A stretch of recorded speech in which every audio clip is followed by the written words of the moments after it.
Persona 3 Reload has been knocking it out of the park with these huge updates. We've got tons of new updates to report, with new massive battles and Tartarus additions, along with a closer look at the social link and link episode systems that are integral to Persona 3 Reload's social aspects. In addition to insight into the development of the game and how the developers are aiming to make Persona 3 Reload the definitive experience for the core Persona 3 story. We've got a lot to go over, so let's put on our headphones and make like a rock and roll into the updates. Be sure to participate in my ongoing Persona 3 Reload Digital Premium Edition giveaway for your chance to play the complete Persona 3 Reload experience paid for by yours truly. And also consider entering into my Final Fantasy VII Rebirth Digital Deluxe Edition giveaway if you're interested in the next chapter of the Final Fantasy VII Remake saga.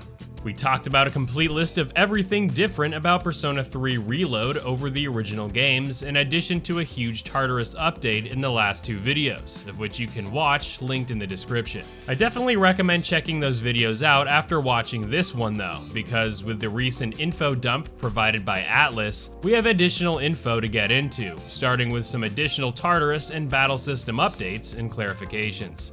First up, I need to clarify some new details regarding the shift ability, which is Persona 3 Reload's mechanic that functions as baton pass that we knew from Persona 5. But unlike Persona 5, Persona 3 Reload's shift mechanic will no longer buff each consecutive member after initiating the baton pass. Instead, shift will allow you to shift over to another battle party member to take advantage of another member's abilities, attacks, or personas. It basically functions the same as baton pass, but without the buffing of each consecutive member's attacks. Secondly, like the original game, we will be able to send a member out to scout the floor for items and map out the stairs to the next level in Tartarus. New to Persona 3 Reload, however, is the option to request a party member to search the next floor up. If initiated, that party member will temporarily leave the party to search the contents of the next floor and will only be reunited back with the party once the party reaches the next floor. The member who scouted will return to the party with any items they found during that expedition. In our last video, we touched up on Fuka's new abilities in Tartarus and how she will be much more useful in Tartarus in Persona 3 Reload, able to perform a variety of actions that helps with both Tartarus navigation and with battles. In addition to these abilities, which requires SP to use, Fuka will have her own SP bar to take advantage of her skills. In the older releases of Persona 3, Fuka had the Oracle skill, which the player could engage in once per visit to Tartarus that gave the player a variety of buffs or the occasional debuff if unlucky. In Persona 3 Reload, Fuka's Oracle ability now serves as her Theurgy attack, and no longer has the possibility to fail or grant negative effects. This is a solid change, as I doubt no one would like to be deep into a Tartarus session only to have their one shot at an Oracle buff either failing entirely or reducing the party's HP and SP down to 1. Our last battle update in this video concludes with Aegis and her Orgia mode. In the previous Persona 3 releases, Orgia mode was a tactic unique to Aegis that granted her double attack power for 3 turns, but at the cost of not being able to control her for the following 3 turns while she cooled down. In Persona 3 Reload, her Orgia mode is now her Theurgy attack, which deals heavy pierce damage to all foes, ignoring resistances but will ignore orders from the player for a time. Whether she ignores the player for 3 turns like the original releases remains to be seen.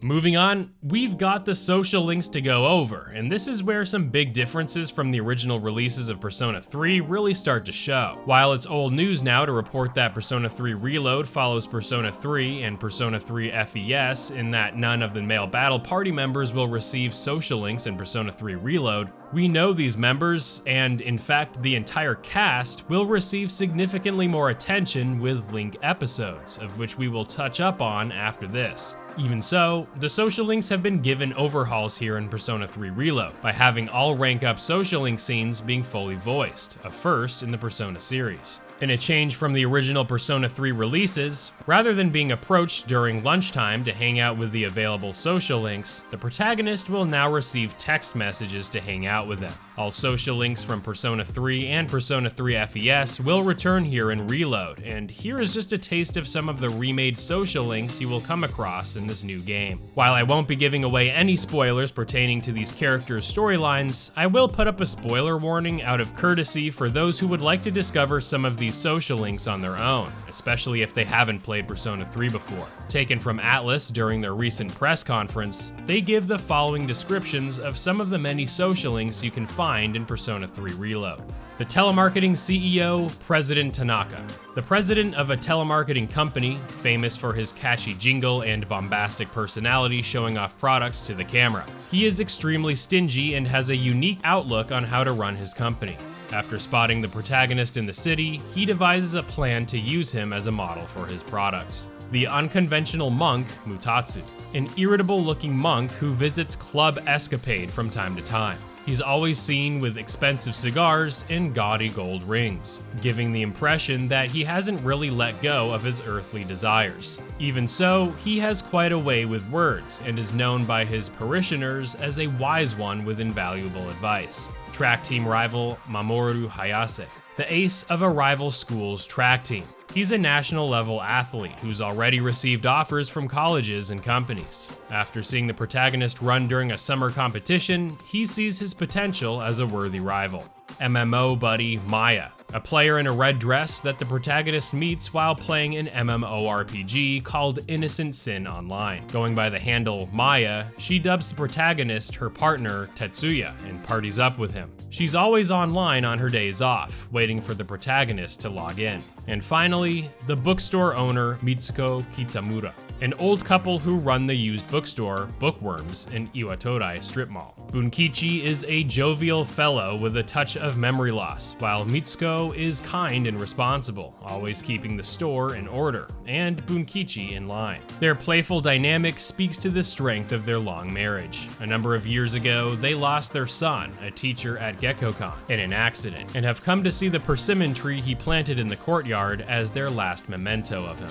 These are but some of the many social links outside of your school relationships that Atlus has disclosed in detail. And if you want a better list, hit the link in the description to read all of them if you are interested. With the fully voiced social links surely to give more polish to these memorable relationships, we can't dismiss Atlus's commitment to addressing the elephant in the social link room, being the lack of male battle party member social links. Because of this, they have implemented link episodes that will give them much more screen time in optional interactions that flesh out their personalities and backstories. In discussing the implementation of link episodes, Atlus reiterates that the purpose of these episodes was to flesh out certain characters as individuals better, as they believed the main story primarily based their roles around an ensemble drama. This left the player seeing many of these characters only through the lens of the events they are tied to as SEES members, and not who they are as people.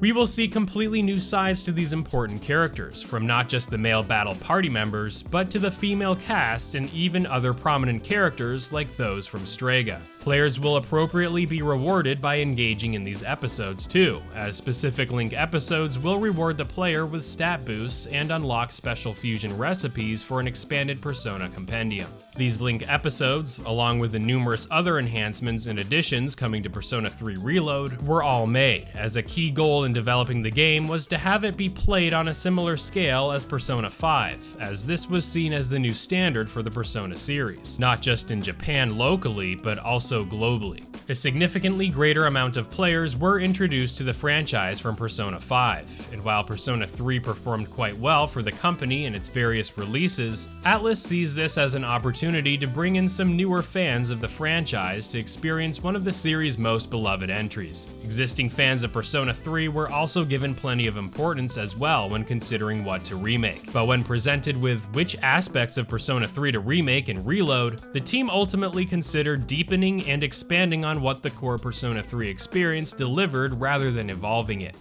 While it's unfortunate that we may not have the female protagonist from Persona 3 Portable here or the answer chapter from FES, Reload is without a doubt going to be a massive success in retelling the core story we've come to enjoy over the almost 2 decades. As always, stay tuned to the channel for all updates pertaining to Persona 3 Reload, and take a look at this video going over a complete list of changes and additions coming to Persona 3 Reload. Thank you for your continued support, and I will see you real soon in the next one.